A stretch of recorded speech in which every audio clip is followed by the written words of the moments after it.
है। तुम अभी रावण रूपी दुश्मन पर जीत पाकर जगत जीत बनते हो। प्रश्न, ड्रामा के किस राज को जानने के कारण तुम बच्चों के ख्यालात बड़े ऊंचे रहते हैं? उत्तर, तुम जानते हो ड्रामा अनुसार ऑटोमेटिक प्रभाव निकलता जाएगा, फिर भक्तों की भीड़ लगेगी, उस समय सर्विस नहीं हो सकेगी। जो बाबा के बच्चे दूसरे धर्मों में कन्वर्ट हो गए हैं वो निकल आएंगे, इसलिए तुम्हारे ख्यालात बहुत ऊंचे रहते कि कहां से कोई निकले जो बच्चा बन बेहद बाप से अपना वर्षा ले। तुम्हें यह ख्याल नहीं रहता कि कोई निकले जो पैसा दे, लेकिन शिव बाबा पढ़ाते हैं यह निश्चय बैठे और बाबा से वर्षा लेने के लिए भागे। ओम शांति। इस समय ही सद्गुरु आते हैं, समझाते हैं मैं तुम्हारा बाप भी हूं, टीचर भी हूं, सतगुरु भी हूं। बाप के तो बच्चे बने हो, टीचर रूप में इनसे शिक्षा पा रहे हो, अंत में सतगुरु बन तुमको सचखंड में ले जाएंगे। तीनों काम प्रैक्टिकल में करते हैं। तुम बच्चे माता पिता कहते हो तो बाप भी स्वीकार करते हैं। अभी है रावण राज्य। यह कोई विद्वान पंडित आदि नहीं जानते हैं। जब कोई आते हैं तो पहले तो उनसे पूछना है तुम क्या चाहते हो। फिर कोई शांति चाहते हैं, इसलिए गुरु ढूंढते हैं।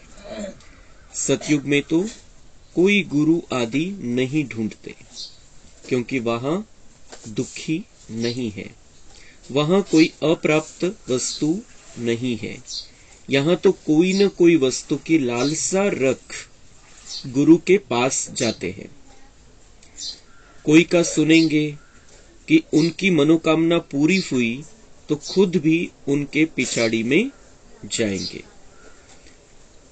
तर बाबा म्हणतात हे रावण राज्य आहे आणि हे कोणालाही माहिती नाही, हे रावणाचं राज्य आहे। यहाँ पर अभी जो दिव्यता थी, श्रेष्ठता थी, उसका राज्य नहीं है। राज्य विकारांचं आहे आणि ते प्रत्येक मनुष्यावरती आहे। आणि तोच प्रॉब्लेम आहे। बाबा म्हणतात हे विद्वान पंडित यांना माहिती नाही की हे राज्य आपण संपवलं तर सगळे सुख शांती राहील, हे त्यांच्या बुद्धीमध्ये नाही है। और फिर बाबा आते हैं, बाबा हमारा पिता बनता है, हम उसके बच्चे बनते हैं, फिर वो हमें टीचर रूप में पढ़ाता है और सदगुरु के रूप में सचखंड में लेकर जाता है। तो पहिले बाबा म्हणताय कोणालाही पहिले हा प्रश्न विचारा की तुम्हाला काय पाहिजे जीवनामध्ये, जीवनामध्ये काय पाहिजे। तो वो कोई लोग शांति ढूंढते हैं, तो इसका मतलब है कि वो उनको मुक्ति चाहिए। त्या आत्मा ज्यांना फक्त शांती पाहिजे त्यांनी सुख बघितलेच नाही या दुनियेमधलं, आणि त्यामुळे त्यांच्या मनामध्ये काय असतं, मला बस शांती पाहिजे। और वो शांति को ढूंढने के लिए फिर बाबा म्हणता है गुरु को ढूंढते हैं। कोणत्या गुरुकडून मला शांति भेटेल, सगुरु शोधतात। इस दुनिया में ऐसे बाहर ढूंढ रहे हैं शांति को, और उसके लिए गुरु करते हैं कि त्याच्याकडून शांति मिळेल। सतयुग में तो बाबा म्हणता है कोई गुरु आदि नहीं ढूंढते, क्योंकि वहां दुख नहीं है। सतयुग में दुख ही नहीं है, तो गुरु ढूंढने की जरूरत नहीं, और दुख भी नहीं है और कोई अप्राप्त वस्तु भी नहीं है की काहीतरी पाहिजे आपल्याला, आणि म्हणून तिथं कोणीही गुरु नहीं करत, कोणाला आवश्यकता नहीं है। यहाँ तो कोई न कोई वस्तु की लालसा रख गुरु के पास जाते हैं। गुरुकडे का जातात, आपल्या काही इच्छा असतात मनातल्या त्या पूर्ण होण्यासाठी, ती भावना असते की यांच्याकडे गेलं म्हणजे हे होऊन जाईल आपलं। कोई का सुनेंगे कि उनकी मनोकामना पूरी हुई तो खुद भी उनके पिछाड़ी में जाएंगे। एखाद्याची इच्छा पूर्ण झाली, एखादा योगायोग होऊन जातो. पहिले व्हायचं, पहिले आत्मिक शक्ती खूप जास्त होती गुरूंकडे आणि त्यामुळे त्यांनी म्हटलं की ये हो जाएगा तो हो जाता था. आत्मिक शक्ती त्यांची जागृत होती पहिल्या गुरूंमध्ये, कारण पवित्रतेची धारणा होती.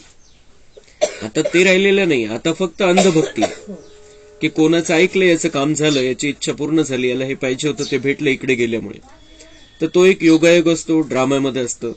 पण मग तिकडे सगळे जायला लागतात आणि मग लाखोंचे शिष्य तयार होऊन जातात, लाखो शिष्य तयार होऊन जातात. सन्यासी पवित्र बनते हैं तो उन्हों की महिमा तो बढ़नी ही है. पहले जे सन्यासी बाबा म्हणताय वो पवित्र बनते हैं तो उनकी महिमा तो बढ़नी है. कारण या संन्याशांनी खूप वेळेवरती भारताची मदत केलेली आहे. पहिले जे संन्यासी द्वापर युगामधले ते जर पवित्र राहिले नसते, त्यांनी जर गृहस्थ आश्रमामधून त्याचा त्याग करून, अपवित्रतेचा त्याग करून, विकारांचा त्याग करून त्यांनी जर जंगलामध्ये जाऊन ते व्हायब्रेशन नसते पसरवले दुनियेमध्ये, तर दुनियेची हालत खूप बिघडली असती. आणि म्हणून बाबा म्हणतात उनकी महिमा होगी और उनकी महिमा होनी भी चाहिए, क्योंकि उन्होंने समय पर भारत का साथ दिया है, दुनिया वालों का साथ दिया है अपने पवित्र वाइब्रेशन के द्वारा. तो बहुत शिष्य बन जाते हैं. विवेक भी कहता है जो पवित्र बनते हैं उनकी महिमा जरूर बाप को करानी है. बाबा म्हणता है उनकी महिमा ड्रामा में, ड्रामा अनुसार जरूर होगी, और बाप की भी इच्छा है उनकी महिमा निकले, क्योंकि उन्होंने समय पर साथ दिया है, समय पर पवित्रता के वायब्रेशन फैलाए हैं. त्यावेळची ते द्वापर युगामधले संन्याशांची जी स्थिती होती, त्यामुळे दुनियेचं भलं झालेलं आहे. आणि म्हणून बाबा म्हणताय उनकी महिमा है, उनकी महिमा होनी चाहिए. तुम पवित्र बनते हो तो तुम्हारी कितनी महिमा होती है. बाबा म्हणतात त्यांची तर तेवढ्यापुरती तेवढी महिमा आहे. आणि आता सगळे नावं ठेवतात साधू संन्याशांना. लेकिन हम पवित्र बनते हैं तो बाबा म्हणता है तुम्हारी कितनी महिमा होती है. तुम्हारे द्वारा मनुष्यों का 21 जन्मों के लिए कल्याण हो जाता है. आपली किती महिमा आहे. आजपर्यंत ब्राह्मणांना महत्व दिलं जातं. ते जन्माने ब्राह्मण आहे, कर्माने नाही. जन्माने ब्राह्मण आहे, पण आपण कर्माने ब्राह्मण होतो.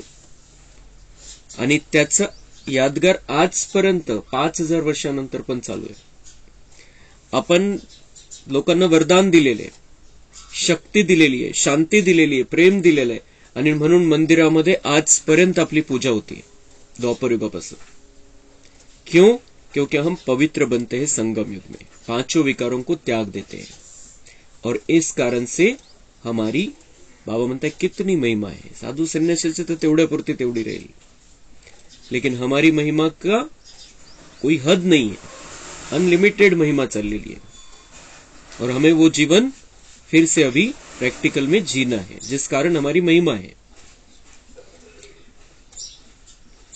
तो तुम्हारे द्वारा मनुष्यों का 21 जन्मों के लिए कल्याण हो जाता है. सर्व मनोकामनाएं 21 जन्मों के लिए पूरी हो जाती है.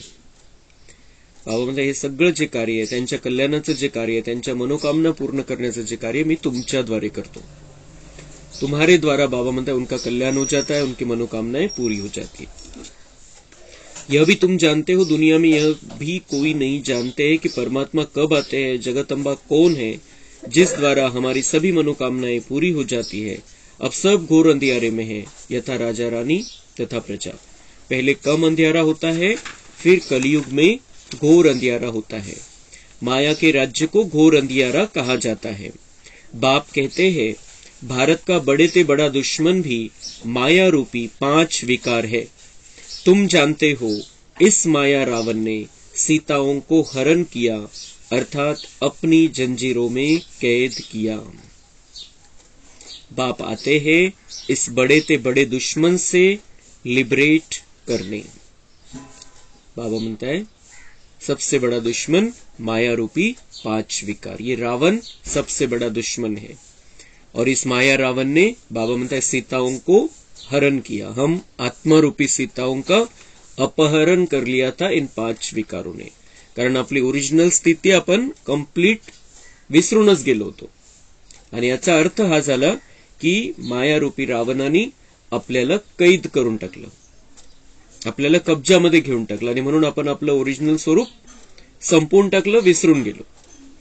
क्योंकि माया के रावण के चंगुल में फंस गए, उनकी जंजीरों में, 5 विकारों की जंजीरों में हम फंस गए. आणि म्हणून बाबा म्हणते इस बड़े से बड़े दुश्मन से मुक्त करने के लिए मैं आता हूं. रावणापासून सीतांना मुक्त करण्यासाठी आपण आत्मरूपी सीता आहे आणि आपल्याला सगळ्यांना रावणाच्या कैदेपासून मुक्त करण्यासाठी बाबा येत असतो या दुनियेमध्ये. आणि त्याचीच यादगार दुनियेमध्ये महाशिवरात्री मनवली जाते की हम आत्मारूपी सीताओं का अपहरण हो गया था. आपण जे पहिले होतो तसे राहिले नव्हतो. 5 विकारांनी प्रवेश केला होता. सतोगुणी स्थिती समाप्त झाली होती आणि मग आपल्याकडून जे मर्यादेचं उल्लंघन झालं, त्या मर्यादेच्या उल्लंघनामुळे रावणाने आपलं अपहरण करून घेतलं.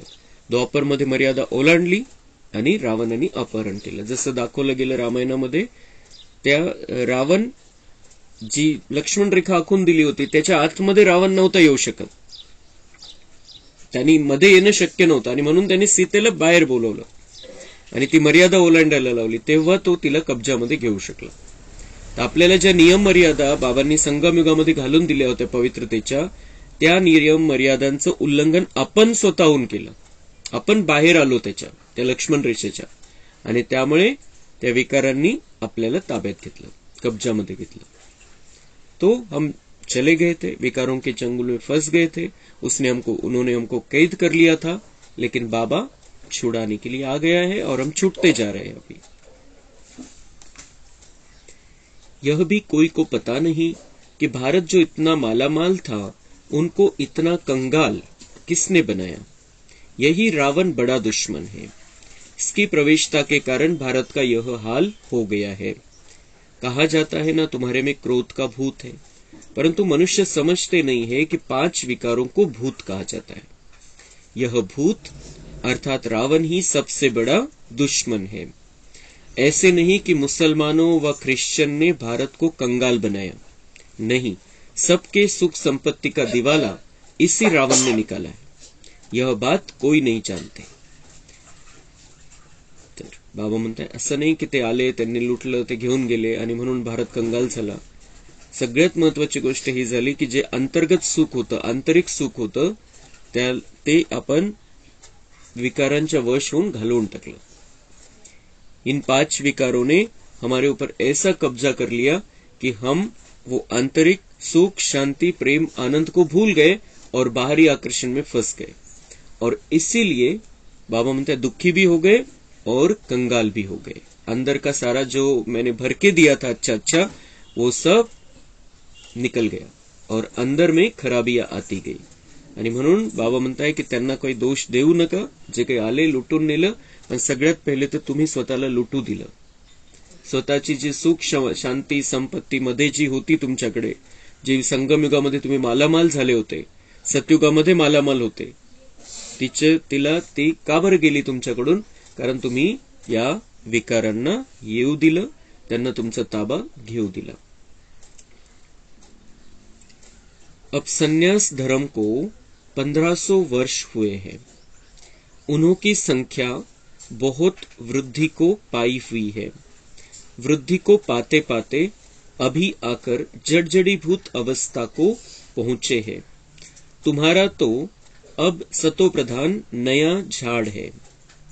बाबा म्हणतात संन्यास धर्माला 1500 वर्ष झाले. 1500 वर्ष झाले म्हणजे द्वापरच्या मध्य भागापासून हा संन्यास धर्म सुरू झाला किंवा शेवटी सुरू झालं. थोडंसं कलियुग सुरू व्हायच्या 300-400 वर्ष आधी हा संन्यास धर्म खास सुरू झाला आणि त्यामुळे बाबा म्हणताय तेव्हापासून त्याची वाढ झाली. वाढ होत होत ते झाड, हे जे संन्यास धर्माचं झाड आहे, बाबा म्हणताय आता त्याच्यामध्ये काही सार राहिली, जडजडीभूत अवस्था झाली त्या झाडाची पण. म्हणजे संन्यास धर्मामध्ये ताकद नाही राहिली. पहिले खूप ताकद होती, यांनी खूप चांगलं काम केलेलं आहे, पण आज संन्याशांमध्ये ताकद राहिलेली नाहीये. तुम्हारा तो अब सतो प्रधान नया झाड है. बाबा म्हणते अभी तो तुम्हारा नया झाड लग रहा है, म्हणून तुमच्यामध्ये खूप ताकद आहे आता. तुम अभी रावण के साथ युद्ध कर रहे हो. गीता में रावण का नाम नहीं है, उन्होंने फिर हिंसक युद्ध दिखा दी है. रामायण, महाभारत गोंधळ करून टाकलेला आहे सगळं. बाबा म्हणताय गीता में रावण का नाम नाही आहे. उलट हे युद्ध कोणासोबत आहे? कौरवांसोबत, म्हणजे रावणासोबत, म्हणजे विकारांसोबत. आणि त्यांनी दाखवलं ते आपसामध्ये लढले. हिंसक युद्ध दिखा दिए. बाप कहते हैं तुम इन 5 विकारों रूपी रावण पर जीत पाने से जगत जीत बनेंगे. अन्य सभी धर्मों को तो वापस जाना है, क्योंकि सतयुग में तो होगा ही एक धर्म एक राज्य. सो जिन्होंने कल्प पहले लिया था, जो सूर्यवंशी बने थे, वही सतोप्रधान नंबर 1 राज्य करेंगे. सतयुग में था ही एक धर्म, फिर पुनर्जन्म लेते लेते अभी तो बहुत वृद्धि हो गई है. जैसे अन्य धर्मों में भी अनेक प्रकार की वृद्धि हो गई है, वैसे इसमें भी ब्रह्म समाजी, आर्य समाजी, सन्यासी आदि कितने हैं? वंडर है तो सभी भारतवासी. एक आदि सनातन देवी देवता धर्म के है ना. सीजरा तो ऊपर से वही चला आता है ना. भारत खंड है सचखंड, जहां बाप आकर देवी देवता धर्म में ट्रांसफर करते हैं. यह तुम जानते हो. पहिले बाबा म्हणताय एक धर्म, एक राज्य, एक भाषा. एकच धर्म होता, आदि सनातन देवी देवता धर्म होता सतयुगामध्ये. मग त्रेतामध्ये पण देवी देवताच होते, भले क्षत्रिय असू द्या, पण ते देवी देवताच होते. नंतर त्या झाडाला दोन शाखा फुटले, याच सनातन धर्माच्या शाखेला. एक पूजा पाठकडे गेले आणि एक संन्यासामध्ये गेले. आणि त्यानंतर मग त्याच्यामध्ये वेगवेगळे धर्म पंथ तयार झाले. बाकीचे धर्म वेगळे, पण या हिंदू धर्मामध्येच वेगवेगळे पंथ समाज निर्माण झाले, वेगवेगळ्या प्रकारचे. आर्य समाज, ब्रह्म समाज, वेगवेगळे प्रकारचे. बाबा म्हणता ये कितनी शाखाएं हो गई है इसकी. और फिर मैं आकर, बाबा म्हणते ये तो इनका मूल तो आदि सनातन देवी देवता धर्म है, हम ही इसके मूल में हैं, हमारे द्वारा ही ये सब शाखाएं निकली है, संन्यास धर्म, आर्य समाज वगैरह वगैरह. लेकिन फिर मैं आकर, बाबा म्हणता है, देवी देवता धर्म में ट्रांसफर करता हूं. फिर से तुम्हें देवी देवता धर्म में लेकर जाता. उसका नामो निशान नहीं रहा है अभी, लेकिन मैं तुम्हें फिर से आकर उस क्वालिटी का बनाता हूं और देवी देवता धर्म फिर से स्टार्ट हो जाएगा इस दुनिया में. दूसरा कोई धर्म नहीं रहेगा फिर. यह तुम जानते हो. पहले 7 रोज भट्टी में रख शूद्र से ब्राह्मण बनाना पड़ता है. सन्यासियों को तो वैराग्य आता है जो जंगल में चले जाते हैं. उन्हों का रास्ता ही अलग है. घर बार छोड़ जाते हैं. उन्हों को कोई तकलीफ नहीं है. हाँ, मनसा में तो संकल्प आएंगे. काम विकार से तो छूट जाते हैं. बाकी क्रोध आता है. उनमें भी नंबरवार तो होते हैं ना. कोई उत्तम, कोई मध्यम, कोई कनिष्ठ, कोई तो एकदम डर्टी भी होते हैं. बाबा म्हणते हैं वो सन्यासियों का जो है वो उनका रास्ता ही अलग है. घर बार छोड़कर जाते हैं. भले ही काही विकारांपासून मुक्त होतात, काही विकारांपासून मुक्त नाही होत. क्रोध शिल्लक राहतो, ईर्ष्याभाव शिल्लक राहते, काही ना काही. आणि त्यांच्यामध्ये पण क्वालिटी वेगवेगळ्या प्रकारची, संन्याशांमध्ये पण. सतयुग में भी भल सुखी तो सब होते हैं, परंतु नंबरवार मर्तबा तो है ना. सूर्यवंशी राजा रानी प्रजा, चंद्रवंशी राजा रानी प्रजा, उत्तम मध्यम कनिष्ठ तो होते हैं.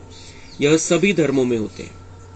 बाबा म्हणते जसं संन्यासामध्ये लेवल आहे, तशी इथं पण माझ्या बच्चांमध्ये पण लेवल आहे. कसा पुरुषार्थ केलेला आहे त्याप्रमाणे तिथली प्रारब्ध भेटणार आहे.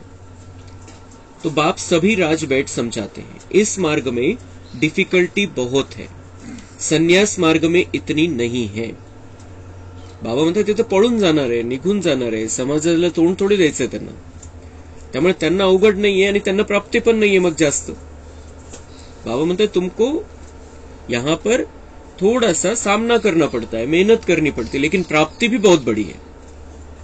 त्यांना बाबा म्हणतात इतकी मेहनत नाहीये, ते सोडूनच गेले समाज. त्यांना कुठं कोणाशी डोकं लावायचंय, काही कर्म करायचंय, तर त्यांच्यासाठी अवघड नाही आणि त्यांना प्राप्ती पण नाहीये. मग सतयुग त्रेतायुग कॅन्सल आहे त्यांच्यासाठी. स्वर्गच कॅन्सल आहे. आपल्याला स्वर्गामध्ये जायचंय, राजाई पद प्राप्त करायचंय. तर बाबा म्हणतात थोडी तो डिफिकल्टी होगी, थोडे तर प्रॉब्लेम असतील, थोडी तर परीक्षा होईल तुमची. असंच कसं घेऊन जाऊ मी तुम्हाला तिथं. उन्हों को तो वैराग्य आया, संन्यास लिया, खलास. कोई कोई फेल होते हैं, बाकी जो पक्के होते हैं उन्हों का वापिस आना मुश्किल है. यहां तो यह है गृहस्थ व्यवहार में रहते पवित्र रहना. तर बाबा म्हणताय त्यांचं काय, त्यांना वैराग्य आलं, संन्यास घेतला, झालं बस. तिथं रोजचं चाललेलं आहे जीवन. काही विषय नाहीये वेगळे दुसरे प्रकारचे. मग त्याच्यामध्ये पण बाबा म्हणताय, त्याच्यामध्ये पण फेल होणारे काही काही काही पक्के ते टिकून राहतात संन्यासामध्ये, काही काही पळून पण येतात. लेकिन यहाँ पर हमारा रास्ता ही अलग है. बाबा म्हणतात तुम्हें कहीं जाना नहीं, संन्यास नहीं लेना है, गृहस्थ व्यवहार में रहते पवित्र रहना है, घर में ही रहना है, अपने संसार में ही रहना है, लेकिन पवित्र रहना बाबा सिखाता है.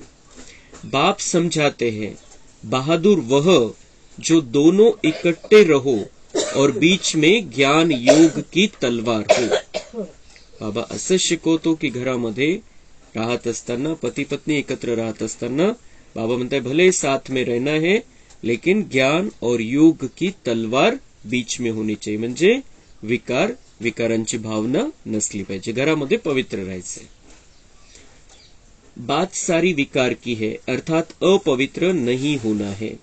काम अग्नि में जलना नहीं है. बड़ी मंजिल है तो प्राप्ति भी बहुत बड़ी है. बाबा म्हणते बड़ी मंजिल है तुम्हारे लिए, लेकिन प्राप्ति भी, प्राप्ति के बारे में सोचो, क्या कुछ मिलने वाला है तुम्हें.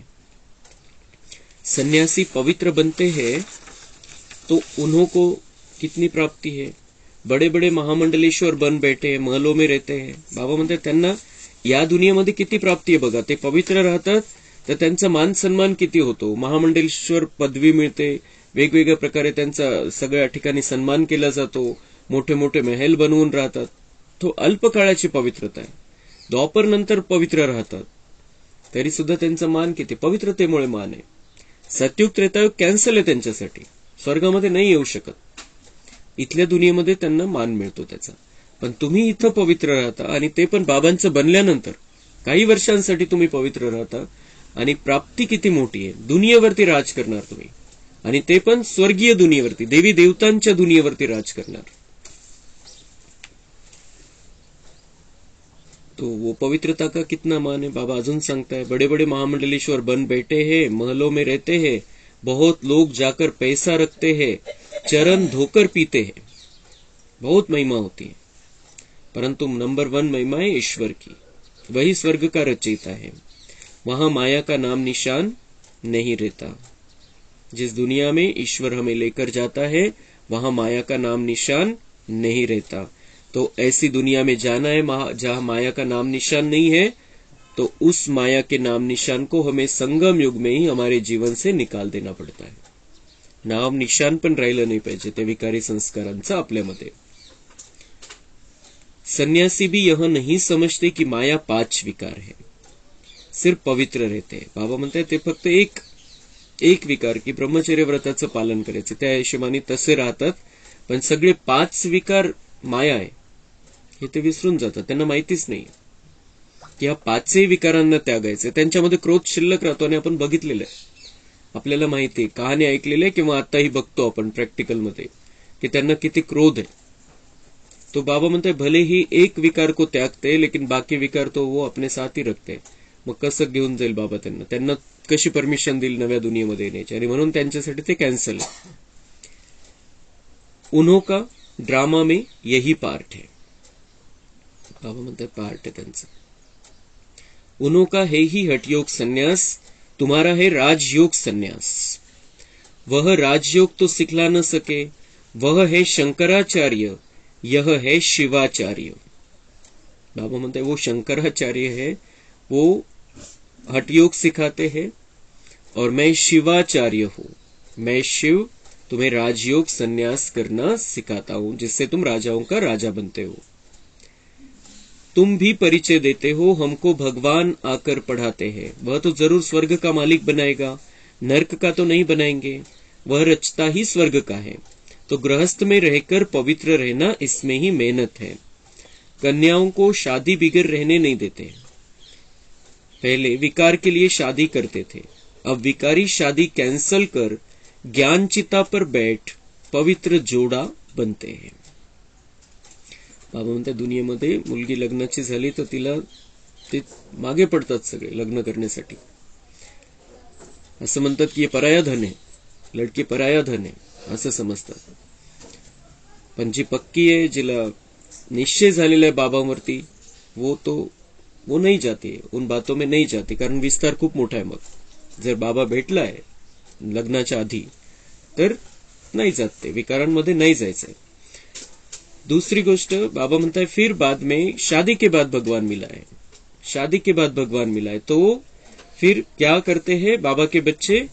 विकारी शादी कैंसिल कर ज्ञान चिता पर बैठ पवित्र जोड़ा बनते हैं, पवित्र जोड़ी बनता. ज्ञान चिता पर बैठकर पवित्र जोड़ी बनते, पवित्रता लाते हैं जीवन में, ब्रह्मचर्य व्रत का पालन करते हैं. तो अपनी जांच करनी होती है कि माया कहाँ चलायमान तो नहीं करती है, मन में तूफान तो नहीं आते हैं. भल मन में संकल्प आते हो परंतु कर्मेंद्रियों से विकर्म कभी नहीं करना. भाई बहन समझने से, ज्ञान चिता पर रहने से काम अग्नि नहीं लगेगी. अगर आग लगी तो अधोगति को पालेंगे. यूं तो सारी दुनिया भाई बहन है, परंतु जब बाप आते हैं तो हम उनके बनते हैं. अभी तुम प्रैक्टिकल में ब्रह्मा मुख वंशावली हो, तुम्हारा यादगार भी यहाँ है. अधर कुमारी का मंदिर भी है ना. जो काम चिता से उतर ज्ञान चिता पर बैठते हैं उनको अधर कुमारी कहा जाता है. तुम सन्यासियों को भी समझा सकते हो. बाकी कोई से फालतू माथा नहीं मारना चाहिए. पात्र जिज्ञासु होगा वह तो अकेला आकर प्रेम से समझेगा. नब्ज देख ऐसे दवाई देनी चाहिए. बाप ने कहा है पात्र को दान देना है. तर बाबा म्हणतात ह्या गोष्टी खूप श्रेष्ठ लेव्हलच्या गोष्टी आहे, श्रेष्ठ धारणेच्या गोष्टी आहे.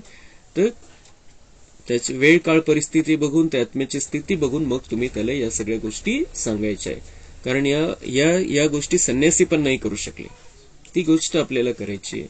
पवित्रतेचं जीवन जगायचंय, पाचही विकारांचा त्याग करायचाय, दिव्य गुणांच्या धारणेसहित जीवन जगायचंय, एक परमात्म्याच्या आठवणीमध्ये राहायचंय, त्याच्याशी आपले सगळे नाते जोडायचे.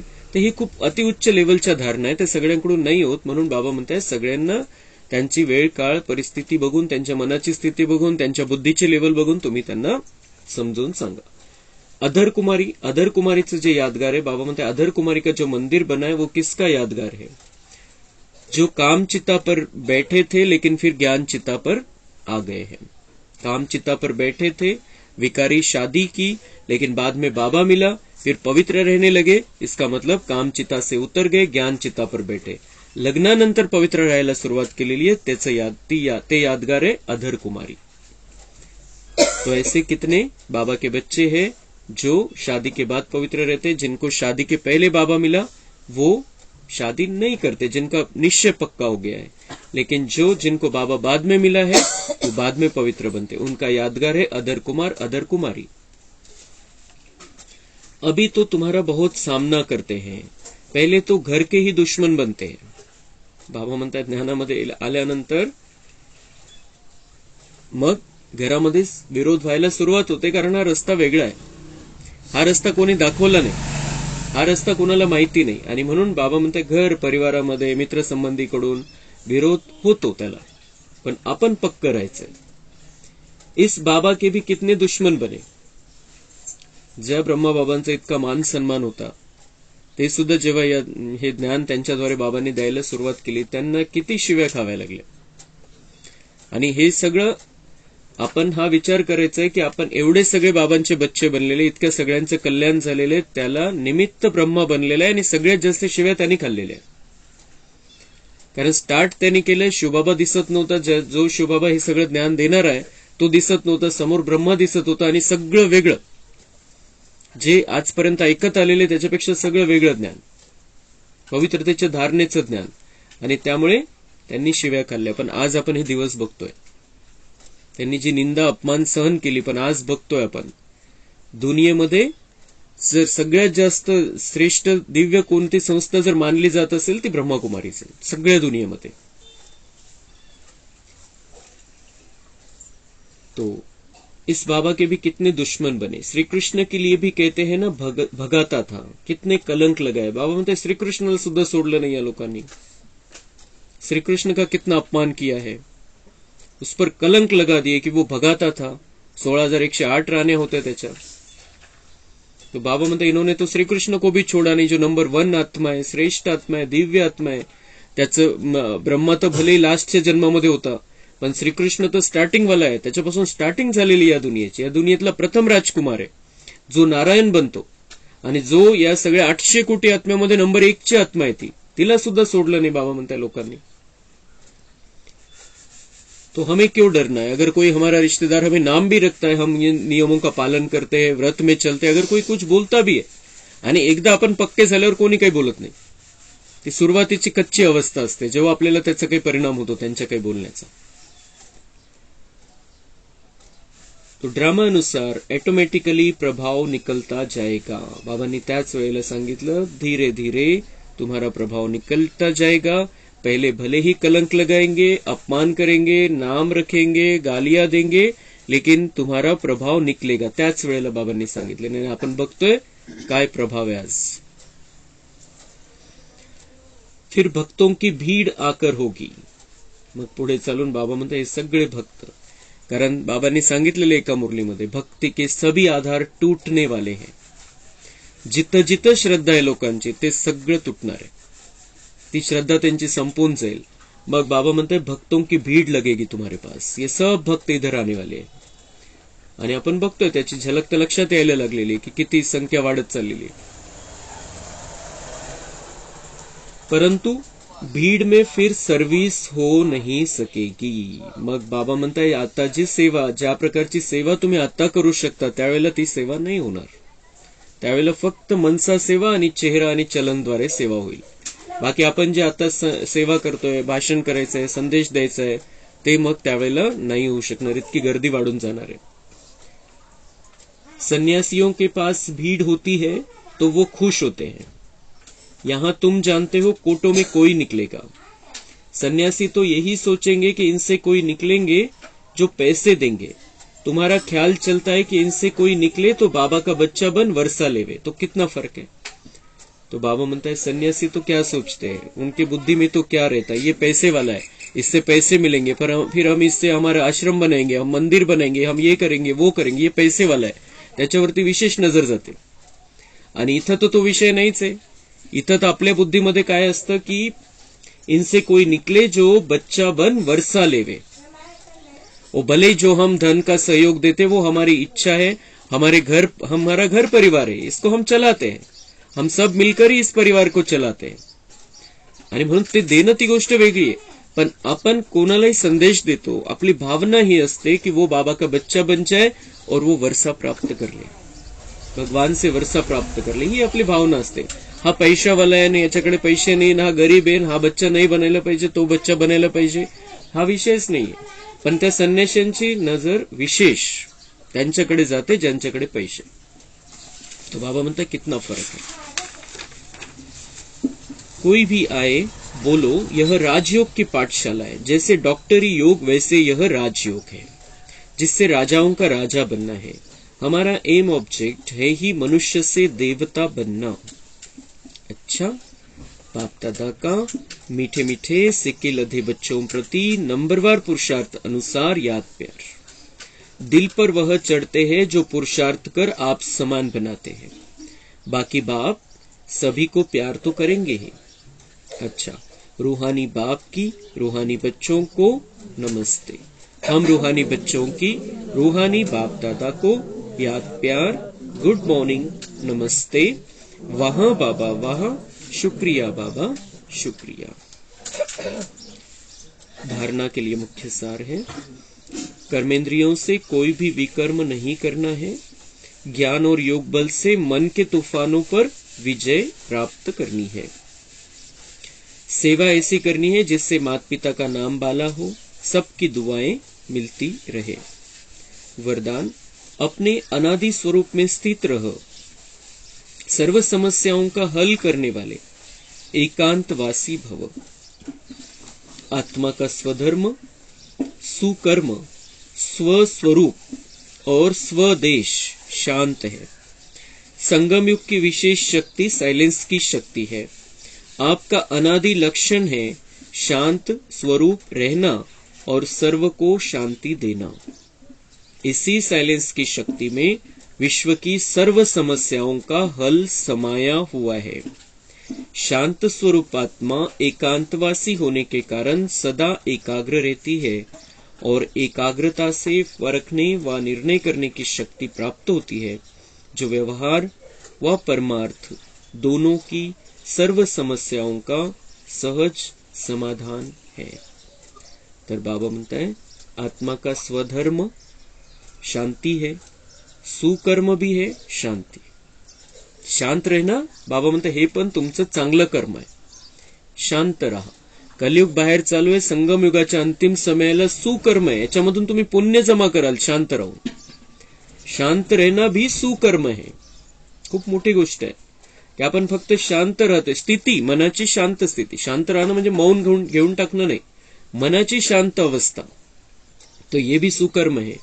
स्वस्वरूप हमारा शांत है, मूळ स्वरूप जे आहे आपलं शांती है, अपन शांत स्थिति वाले आत्मे। और स्वदेश शांत है, हम उस देश के वासी है जहां शांति ही शांति है। तो हमारा स्वदेश शांति है, परमधाम के हम वासी है। और संगम युग की विशेष शक्ति सायलेन्स की शक्ती आहे। संगम युगामध्ये बाबा म्हणतात तुमच्याकडे ही विशेष शक्ती आहे, सायलेन्स, शांतीची शक्ती, ही तुम्हाला विशेष शक्ती आहे। जितका आपण शांत राहू तितकं कलियुगाच्या प्रभावापासून मुक्त राहू। जितका आपण इथं कलियुगवाल्यांशी सामना करण्याचा प्रयत्न करू, वाढत जाणार आहे, वाद वाढत जाईल, भांडणं वाढत जातील, द्वेष वाढत जाईल, मत्सर वाढत जाईल। जितकं मनाला शांत ठेवता येईल, तीन बिंदी से साइलेंस की शक्ति आ जाती है। मैं आत्मा बिंदी, बाबा बिंदी और जो हुआ ड्रामा बिंदी। बस इस ऐसी सायलेन्स की शक्ती को हमें धारण करना है, मग विस्तार होणार नाही, वादविवादामध्ये आपण पडणार नाही। बाबा म्हणतात ही विशेष शक्ती तुमच्याकडे आणि ही ज्ञानाच्या आधाराने शक्ती है। आपका अनादि लक्षण है शांत स्वरूप रहना और सर्व को शांति देना। बाबा म्हणते ये आपका अनादि लक्षण है। परमधाम में आप बिल्कुल शांत स्वरूप स्थिति में थे, वही तुम्हारा मूल गुण है।